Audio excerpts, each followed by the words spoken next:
Okay, what better time than now to talk about something that people always call me about?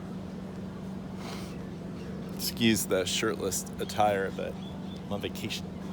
Yeah, I'm over here in Maui, and it's amazing how many phone calls I get.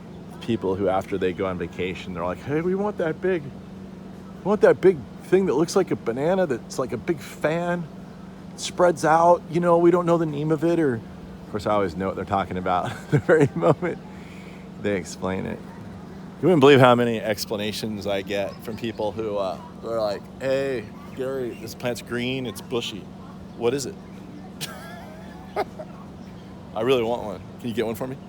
I'm like, maybe, if I knew what it was. But yeah, usually I can tell the people that want this one here because it just come back from the tropics. So this is the traveler's palm. This is Ravenala madagascarensis. It's a really cool plant. It's from Madagascar. And they call it the traveler's palm because in the crotches of those leaflets there, water collects. And supposedly people that would be traveling through Madagascar are like without a water source because it's somewhat dry sometimes there. They would just drink the water right out of there. I don't know if they had a straw or what, but somehow they did. Anyway, it's a great plant. It looks fantastic in the tropics. Can you grow it in California? Yes. Will it look like that? Hell no. Because it's not in Hawaii.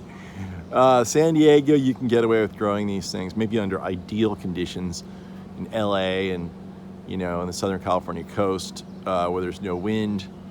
You can get away with this plant and it'll look half okay.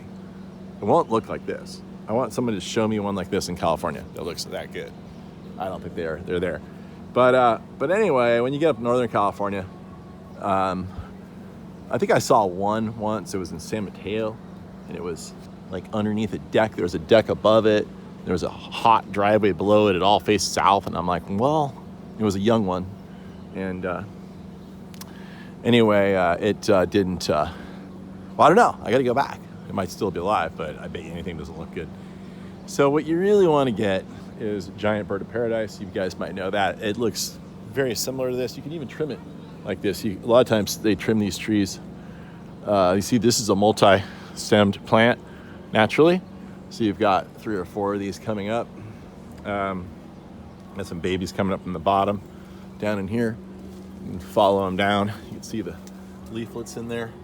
So generally, a lot of times they'll cut off all of them because they want the perfect symmetry of the one trunk. You can do the same thing with the giant bird. This plant gets probably 25 feet across.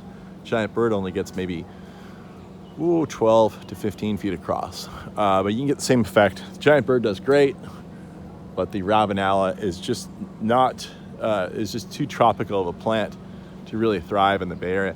I'm not saying you can't do it. I'm just saying that I think you're gonna try awful hard to make a plant look like that and prove me wrong. I would love for you to prove me wrong. It would be really fun. It would make a great video. I'd go to your house and be like, look, I was wrong. They got a Ravenala that looks amazing in Danville. But I think that's just not gonna happen. But you could call it pessimism, you could call it realism. Somewhere in between, I guess. But great plant. And when you call me up, I'm going to send you this video. Sorry to burst your bubble, but as long as you can go and buy a place in Maui, it's really nice here. And then you can grow as many of these as you want, and they'll look great. And that's the end of the story.